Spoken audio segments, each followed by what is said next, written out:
in Chile and University of Wollongong, Australia, and he works together with Alessandro Salice in the Center of Subject Activity Research in Copenhagen.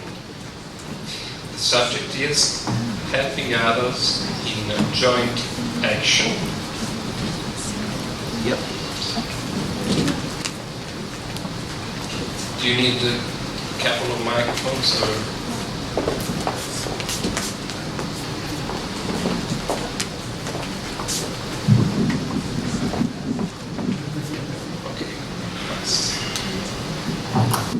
Okay, it has been a very long morning today, so thank you for being here. Thank you for listening to our talk.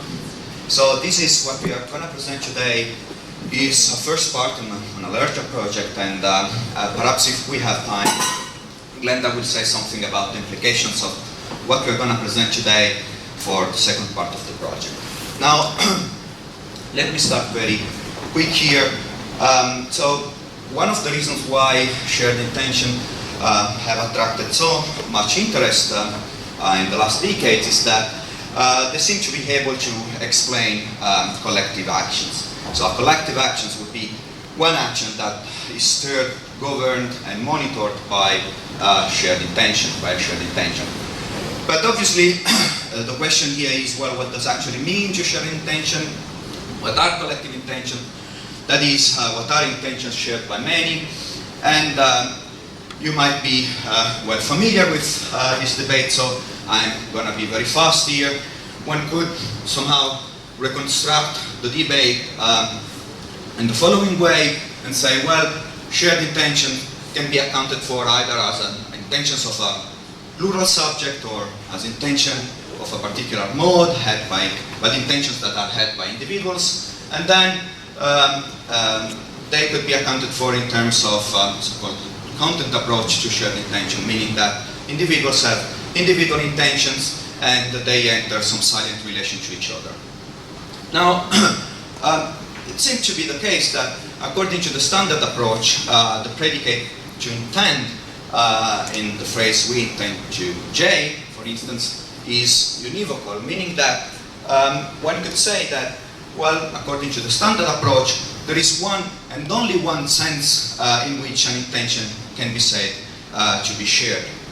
But the question, we call this, say, the univocity thesis.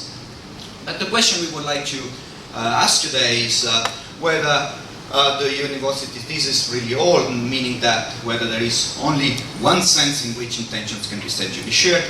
And well, we are not the first who have asked this question. One could observe a certain trend within the debate on collective intentionality that and that the production of several arguments that contest this thesis. And we see our contribution as in a way, supporting this trend. So what we would like to suggest is that the expression to jointly intend to phi expresses several concepts, and we would like also to suggest that we have to take seriously the idea that there are at least two different ways in which individuals can intend to do something together. But the way in which we would like to argue in favor of this is something that, at least to our knowledge, is new and has not been attempted so far in the literature. So what are we going to do today? First, we would like to look into the notion of help and interaction, and we would like to use Bratman's theory of shared intention as a case study. Now, according to Bratman, shared intentions explain jointly intentional interactions in which, and this is the point on which we would like to focus in our talk, interactions in which the interactants are under rational pressure to help each other. Now, we plan to proceed as follows. First, we would like to say that Bratman's analysis of shared intentions is able to capture only one form of helping interaction. Then we will try to produce some evidence in support of the idea that there is at least another form of helping interaction. And then we would like to say that in order to make sense of this second form of helping in interaction, then we would have to recur to a collective kind of shared intentions. Now, let me start with two examples. I will discuss the first, Glenda will be then in charge of the second. And so, imagine that there is a guy called Ale, and Ale is on a tenure track position on a department, and he knows that in 6 months' time, the committee of the department will gather in order to decide whether to assign tenure to Ale or not.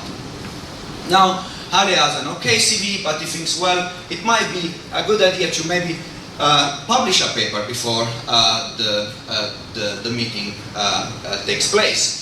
And so you might want to say that, well, Ale now has a goal to publish a paper. At the same time, he's starting to ask himself, well, how do I reach this goal? What is the best strategy for me to write a paper within 6 months' time? And turns out that at the same department, Glenda is also working, and Glenda has also some motivation to publish a paper within 6 months' time. And actually, turns out that also Glenda has the goal to publish a paper. Now, the two of them, they don't really know each other very well, perhaps they don't even like each other so much, they have different cultural backgrounds, different political views, whatever. But at some point, during lunch, they sit at the same table and they start to chat, and surprise, surprise, they are able to mount an argument very easily.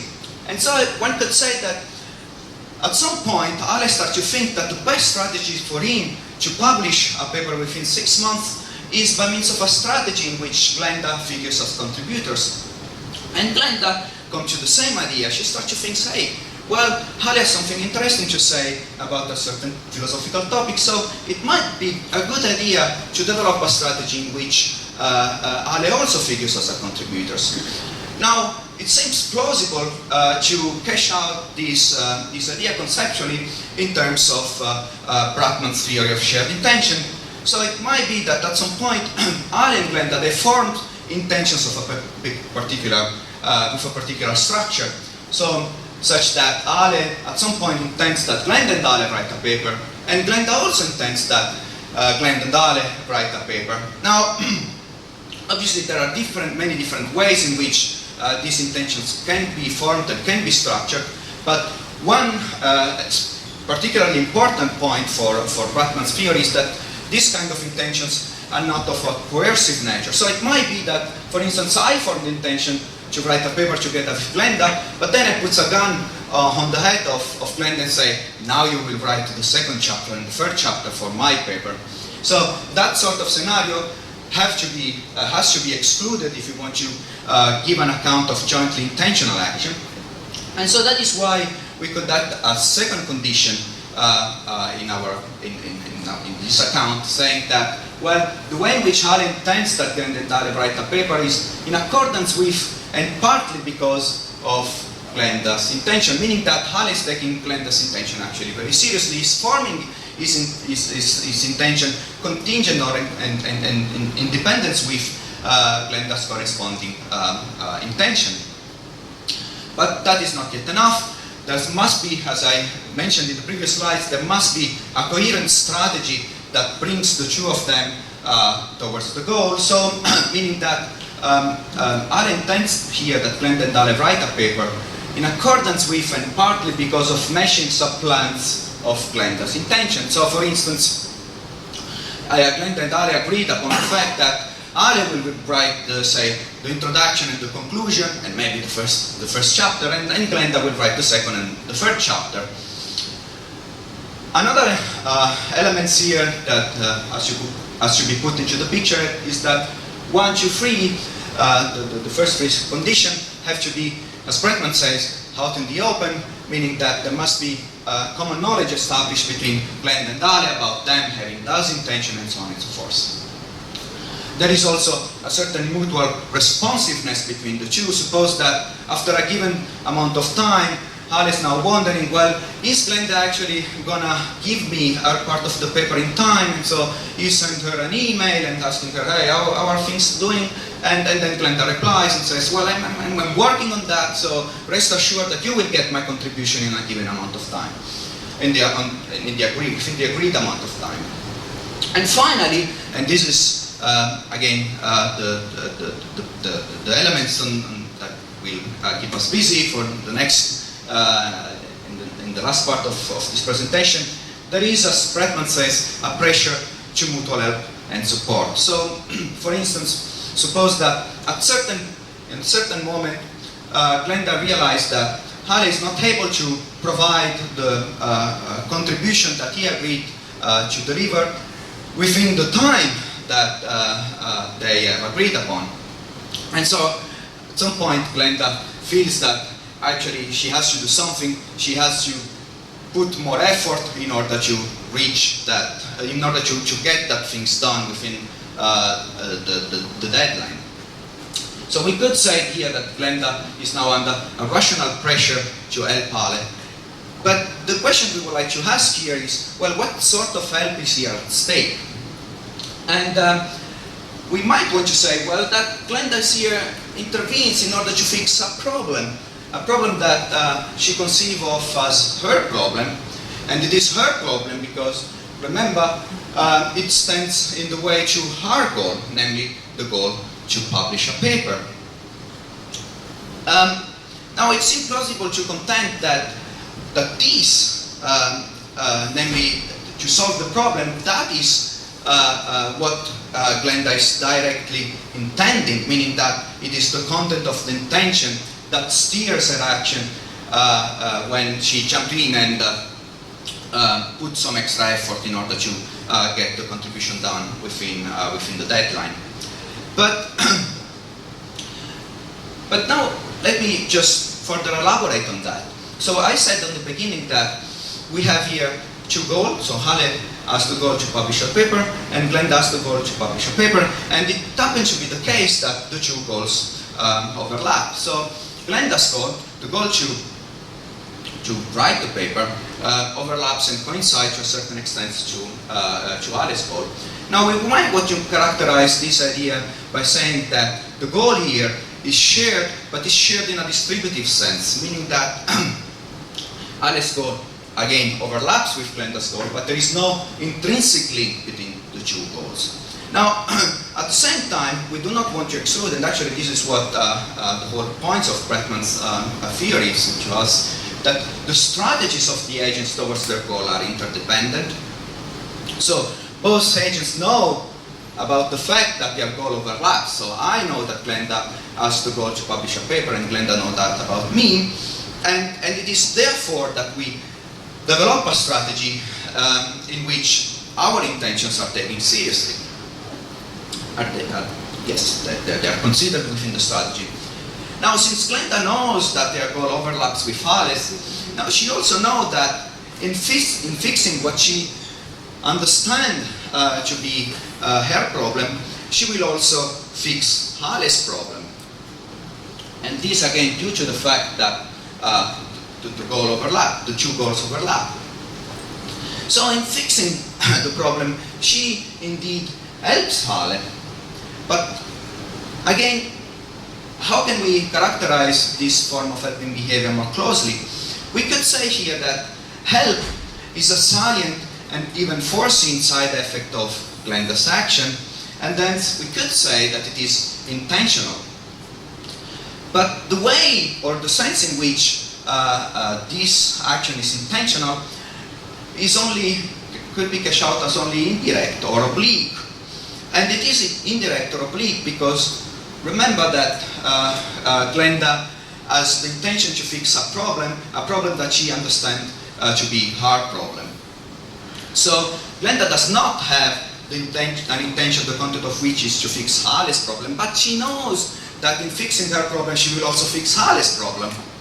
And if you might wonder, well, how do exactly you define for an action to be obliquely or indirectly intentional? Well, here is a nice quote taken actually from Bretman, an older paper of 1984, where he says that, well, S is intentionally, in this sense, S intentionally brings about X if S intentionally B's in the course of executing his intention to B, and thus believes that this being will result in X, and this being thus result in X. Now obviously, this kind of situation does not need to occur only in joint action. Suppose that, for instance, I start to form the intention to make sauce mayonnaise, and I know that, by making sauce mayonnaise, I will make a mess of my kitchen, and then it turns out that I end with delicious mayonnaise in the fridge, but my kitchen is a mess. Well, in this case, we could say that, well, it was actually an intentional action to make your kitchen a mess. But it is an intentional action only in this sense, not in the sense that I had an explicit intention to make a mess out of my kitchen. And I think I'm done. So, okay, so what we would like to do now is to consider a different case. So, in this case, we have Glenda and Ale, but a different Glenda and Alice. They are members of a small alpine community, and it's quite a small community, and the community is pondering to build a small bridge to reach the next village down the valley. Now, Ali is particularly interested in this bridge because this would be the way in which he can get to the town now, and that will make him faster in getting to town from home. But Glenda is not very interested. It doesn't affect her daily life. It doesn't really interfere in any of her other plans. It doesn't affect her routines, and so on. So she doesn't have any sort of independent interest in having the bridge. She's also not adverse to the idea. So it's not that she doesn't want to have the bridge, but she doesn't have any sort of particular interest in it. Furthermore, the community gathers to decide on whether to build the bridge. And actually Glenda can't come to the meeting, and so she tells Alice, please tell me what you decide. I can't make it to the meeting this time. Now, after following a procedure for deciding on the issue that they all accept as the way of deciding on this, the community decides to build a bridge. And then Glenda learns this, and we can say, well, Glenda, because she's a member of the community, she also has the goal of building the bridge. So now the goal of building the bridge is also Glenda's goal.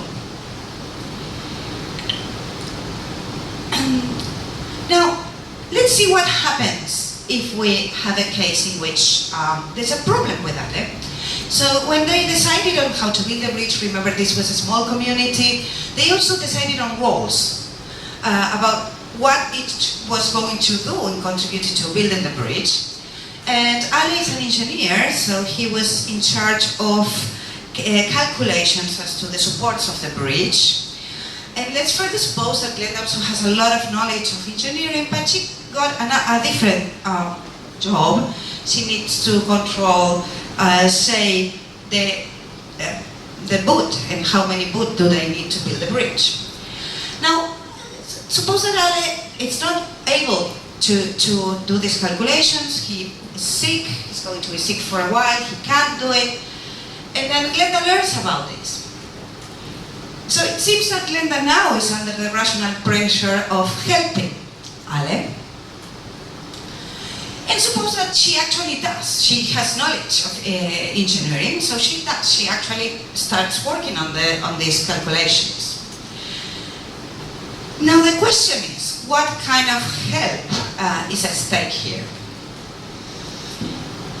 Can we say that helping behavior works in the same way as in the case of the writing the paper that Ale described before? Can we say that it works intentionally and obliquely, as Ale explained before? It will be the case following Bradman analysis of what's going on in these sorts of relational intentions. Well, it seems not. Why not?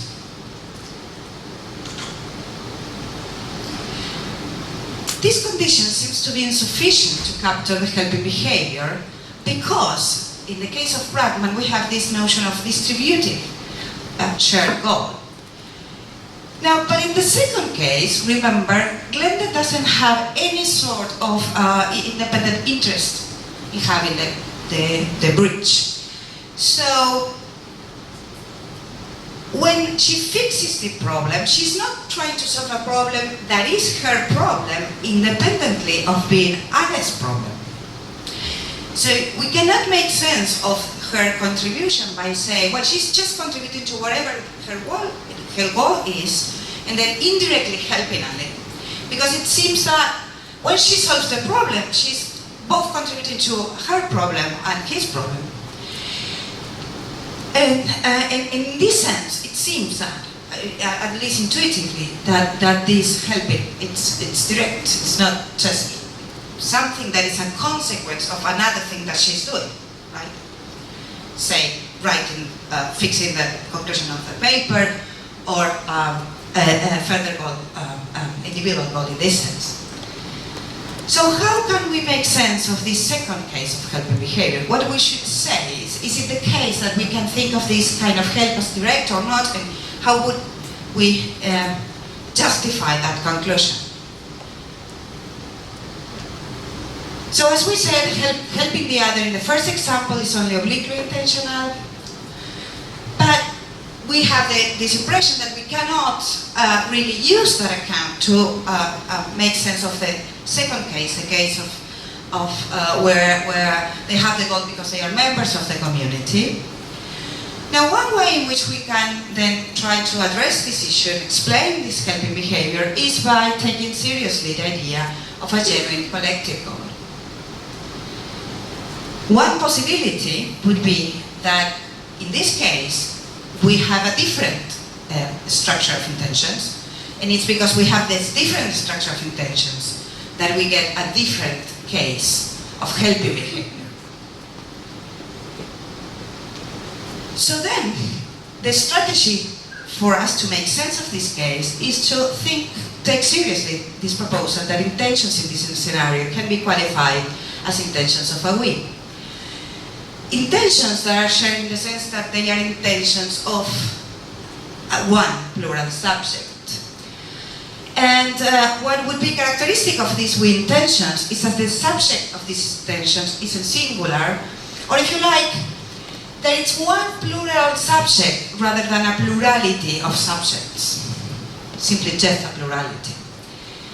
So what we mean here is that the goal of two or more agents that it is a goal of two or more agents who combine in such a way such that they constitute one subject. And no metaphysical implications follow from this, so the idea doesn't need to be that there is a further entity that sort of emerges from this plurality, but rather that they function as just one agent, one subject. Now, we are not going to get into this precise discussion of how we should really understand this plural subject, and that would require us to engage in further discussions about the nature of groups that we're not going to be here, that we're not going to do here. And we think this is quite independent of what we are doing now. What we're doing is thinking whether introducing a notion of a plural subject contributes to understanding the helping behavior in the second case. Thus, showing that we actually need a different conception apart from the one we already presented of Bradman in order to make sense of at least some cases of cooperative behavior. So, one way of thinking of this we intention will be the following. We first have a we intention, an intention of a plural subject, the intention to build a bridge. Then, as a consequence of this, both Ale intends that we build a bridge in accordance with and partly because he has the we intention, and Glenda intends that we build a bridge in accordance with and partly because we intend to build a bridge. Now, from this it would follow that plans of the individuals mesh because they do have a we intention to build a bridge, that there is common knowledge of this we intention, that there is responsiveness, though we won't be saying much more about this. What we want to talk more about is what happens with help in this, following this different account. So in this example, now the example of the community, Ale and Glenda's goal coincide in virtue of the fact that they are members of the same community. And then we can say that this is not a distributively shared goal, but it's rather a collectively shared goal. What does this mean? It means that the community has a goal, and that this is only one goal, which is the goal of the community.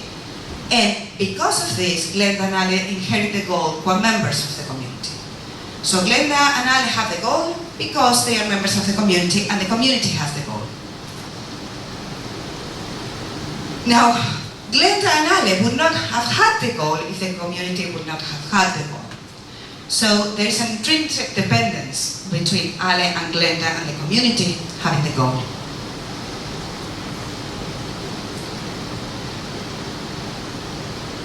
And this means that she pursues, that the goal she pursues is hers to the same extent that it is his, that it's their goal. Accordingly, it seems that when she intervenes to fix the problem that Ale had, she has an intention of the content which is to fix our problem. So what she's doing when she is making the calculation is fixing our problem. Not her individual problem, not his individual problem, but rather both their problem as their problem. So in this sense, Glenda directly intends, and this is the content of her intention, to fix Alice's problem insofar as she directly intends to fix our problem. To the same extent, she intends to fix her problem as Alice's problem because she's intended to fix our problem.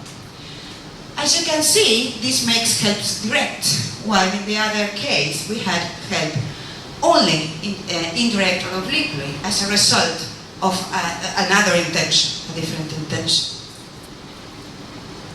So, summarizing what we did so far, the kind of shared agency that Brandon described is then one important way in which individuals interact, at least this is the way we treat it, but we can claim also that it's only one way in which they might interact. And that in addition to this first idea, the idea that the proposal of the claim that intentions are shared in a collective, non-distributive way can be introduced to make sense of other cases, in particular cases in which helping seems to work very differently. Hence, one can say, well, sharing an intention really at least expresses two different concepts. One is distributive, the other, according to us, collective. And then we should really revise and drop the university thesis. As a final remark, in addition to what I said, it's not only the case that we are just being a pluralist about the sort of intentions that we can share in the ways in which we can do that, but actually there are further consequences of making these distinctions and allowing for these two different forms of sharing intentions. One is that it allows for a different approach to how to understand human evolution, in particularly how the tendency to cooperate and the tendency to form groups relate to social understanding.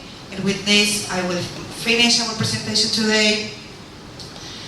So, as you know, one important application that theories of collective intentionality have had is to contribute to explain the evolution of social understanding, even according to some, explaining the evolution of human thinking and ability to agree universally upon objective facts, as for example is the case of Tomasello.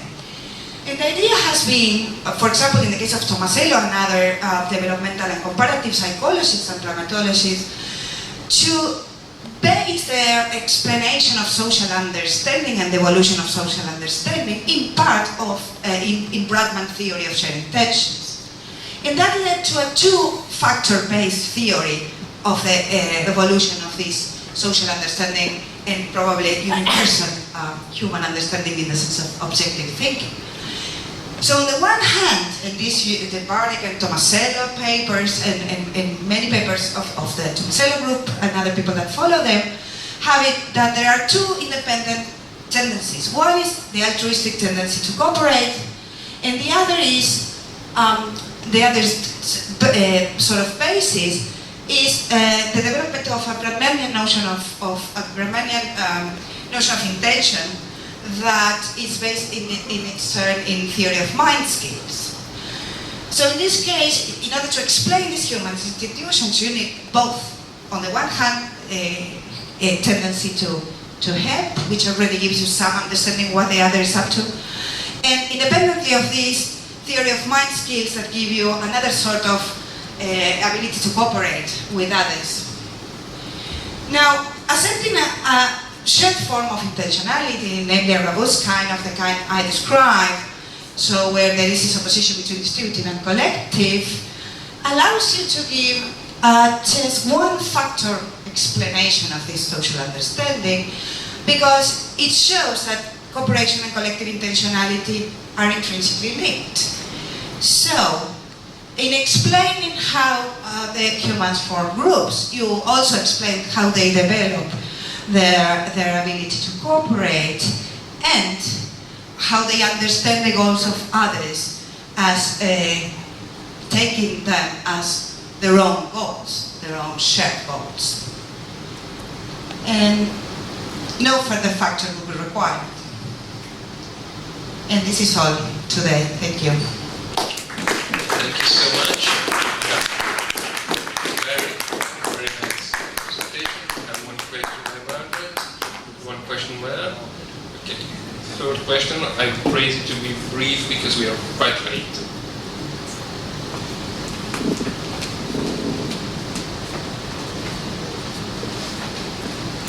Hi, thank you very much. Obviously, I'm very sympathetic to your approach. You're certainly going beyond Bratman in discussing collective action or collective goals. It just occurred to me in thinking about helping that as a result of your discussion, we can distinguish three cases. And I'm not sure that you did this, so I thought I'd just add this as a thought. In your first example, using the Bratmanian model, essentially what Glenda's doing is helping herself. I mean, she's acting out of self-interest, and she wouldn't be helping him we understand, except in order to promote her own goal. That's her motive. In case two, she's helping this guy as one of us. It's not personal to him. So there's a third kind of helping, where there's no collective goal, and you're not doing it in your own self-interest. You see this person struggling to carry the bags across the road, this old lady, even older than me, and you go and help her. Why? Not out of self-interest, not because she's engaged in some common goal with you, but you help her for her own sake. And I just think it's worth bringing that out, that there is this, and that might be, say, the motive would be a moral motive perhaps, but just to fill out the picture of helping. Thank you. So, if you have only one sort of view on shared intentions, and you go for Bratman, then this is actually what happens with the Tomasello group. Then the helping is actually explained through altruistic motivation, which would be of the kind of what you were saying, which would be of the kind of just a tendency to cooperate with others in the sense of doing what they need. Now, I think this is open, but I think perhaps at that level one can give an explanation of how children engage in this sort of helping by thinking of how they think of themselves as part of groups. And this, for example, allows us to make sense of cultural relativism and why in certain cases we do help, in certain cases we do not help, and sort of how we identify the need of the other as motivating us. So it's part of what I'm interested in seeing exactly how collective engagement leads to it is interlinked with cooperation in such a way that cases of cooperation that look fairly distinct from collective action still are perhaps grounded in a sort of conception of the we that would be probably based on how we actually learn these needs. But absolutely, we are not addressing directly altruistic help, so that may be a completely independent issue from what we said. It's just that there is this feature. Perhaps there is a connection there that we can explore through evolution. So yes, actually, very sympathetic to that comment, and what perhaps I would like also to stress is that we are not. I think we didn't make the claim that we want to map all forms of helping. We're just helping in joint action. So, thank you. I try to be schematic as possible. I have some problems with your second situation because, well, it is not a case directly described by Brotman, who always referred to two-person cases. So my first reply could be that, okay, perhaps in this case, Glenda does not share an intention at all. So perhaps she doesn't even have a rational pressure to help nobody. She just decided to do her part because of some obligation to a broader interpretation of community or something like this. Does not really need to share a joint share an intention toward building the bridge. The second possibility is that okay, she can I go on this. She can have an intention, a shared intention raising by the discussion, the public discussion. So she does not personally have a goal of building the bridge, but the discussion perhaps can convince her that for the community it is better. But I don't think that this changes the structure of the shared intention. Okay, I'm not really convinced by the example. Okay, perhaps if you can produce an example like the second one, but with only two persons, or like the first one, but with more person, I think that it would be clearer to me. Well, we obviously do not want to exclude that cases like those that you have just described can occur.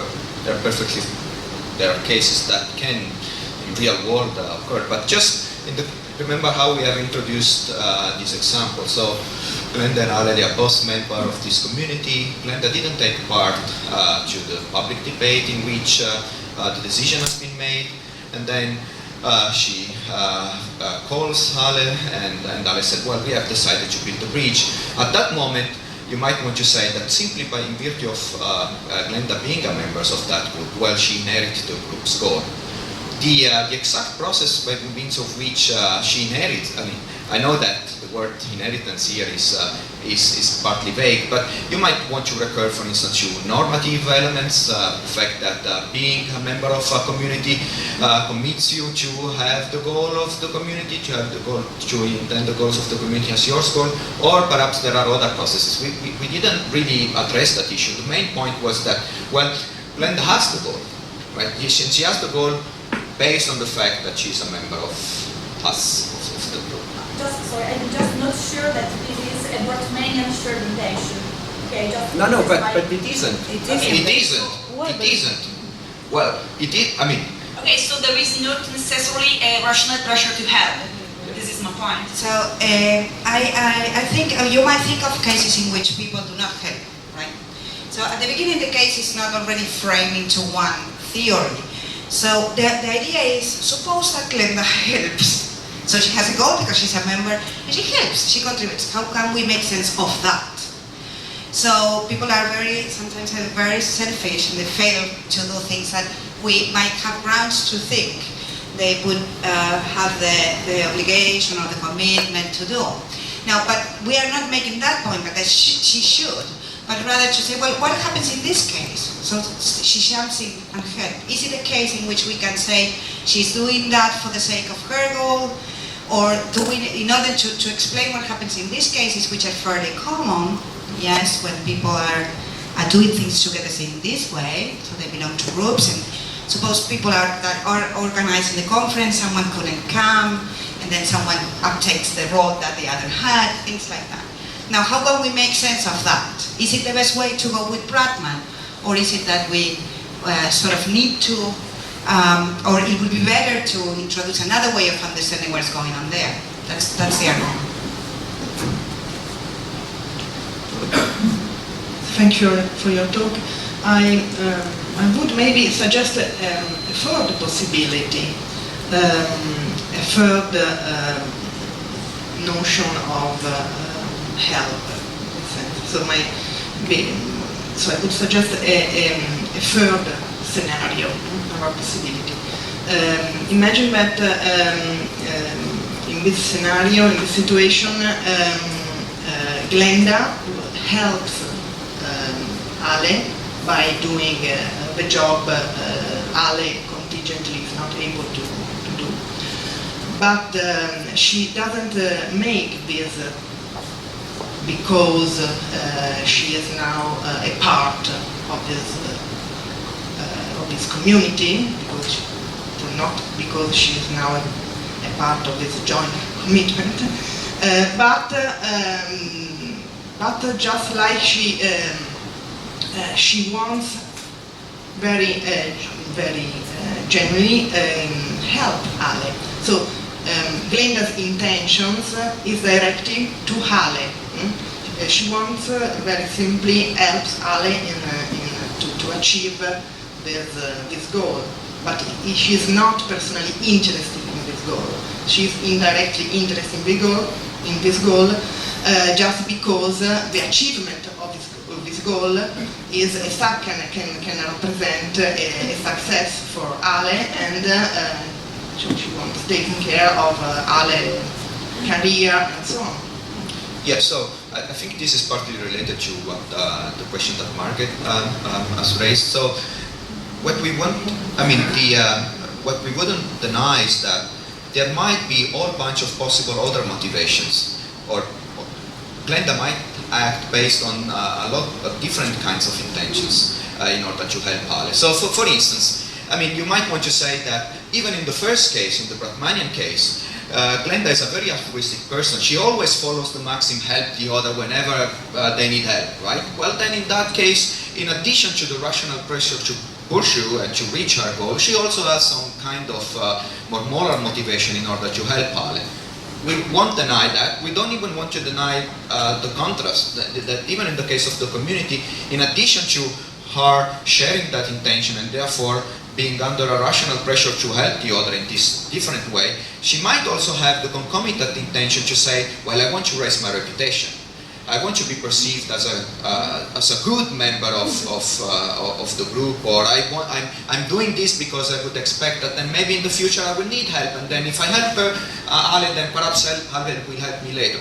All these further elements could be put into the picture, but what we were mostly interested in is how the notion of help can be differently conceptualized based on these two kinds of sharing an intention. So, to cut a long story short, you are perfectly right, there might be also this additional motivation, right? But then that would be an additional motivation, something that has to be added into the picture, that does not purely, in a way, does not follow from her taking part in that shared intention, right?